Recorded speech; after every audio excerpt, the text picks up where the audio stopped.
হারুন রশিদের সময় এরা তাদের কথিত ভাষায় তারা বলে আব্বাসীয়দের জন্য স্বর্ণযুগ হলো হারুন রশিদের খেলাফত কালটা। তার যে আহলে ছিল জুবাইদা বেগম, সে কিন্তু আসলে নেককার আল্লাহ লিয়েছিল। যাই হোক, একটা কি কাজ সে করবে, তখন তারা আহলে এসে বললো যে এটা যদি আপনি করেন কাফের হয়ে যাবেন, এই কাজটা আপনি করলে আপনি কাফের হবেন, এটা করেন না আপনি।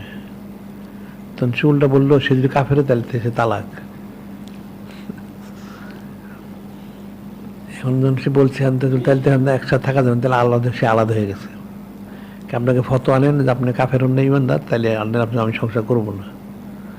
এখন অনেক আলেম কে ফতোয়া দিবে, সে জাহান্নামী, সে জাহান্নামী হয়ে যাবে, বলতে জাহান্নামী হবে, এই কাজ করলে আপনি জাহান্নামী হবেন। জাহান্নামী হবেন তাহলে তো আর সম্পর্ক থাকে না, জাহান্নামী তো কাফের, তার সম্পর্ক থাকবে না। এই কাজটা করলে সে জাহান্নামী হবে। তো সে বললে সে জাহান্নামী হয় তাহলে সে তালাক। তাহলে এখন সে জাহান্নামী ও জান্নাতের ফয়সালা করতে হবে। আলেমুনদের ফতোয়া করতে সে জাহান্নামী কে জানে, এটা কেউ তো জানে না। যাই হোক, অনেক ঘুরতে ঘুরতে তখন ইমাম শাফি রহমতুল্লাহ কাছে গেছে।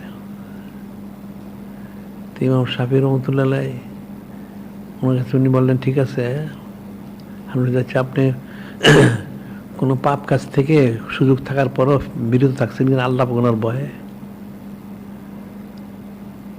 তো এ বলল হ্যাঁ, এরকম তো অনেক আমার পাপ কাজ করার সুযোগ ছিল, আমি আল্লাহ কোনোভাবে পাপ কাজ করি নাই।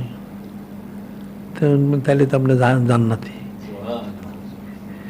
তো দলিল কই নালে মনে হচ্ছে, কেন আল্লাহ করছেন ওয়ালিমান খাফা মাকামা রব্বি না নাফসানিলা ফাইনাল জান্নাতি আল মাওয়া, ওয়ালিমান খাফা মাকামা রব্বি নাহান নাফসানিলা ফাইনাল জান্নাতিল মাওয়া।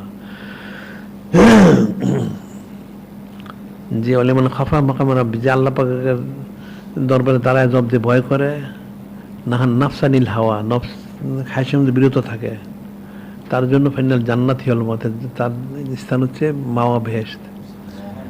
আপনি যদি এরকম হয়ে থাকে তাহলে তো আপনি জাহান্নামী না, তাহলে তো স্ত্রী তালাক হয় না। উনি ফতোয়া দিলেন যে ইচ্ছা থাকা সত্ত্বেও পাপ কাজ করার সুযোগ থাকার পরে যে পাপ কাজ করলো না, তার জন্য এই সুযোগটা। তাই সেটা একটা একজন যুবক থাকে, তখন অনেক সত্যি ইচ্ছে করলে হারাম কাজও করতে পারে, ন্যায় কাজও করতে পারে।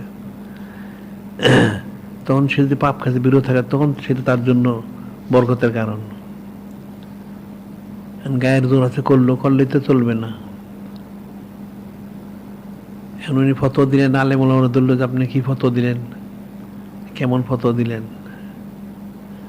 তিনি বললেন যে এরকমই আয়াত শরীফ, তখন সবাই মেনে নিলেন।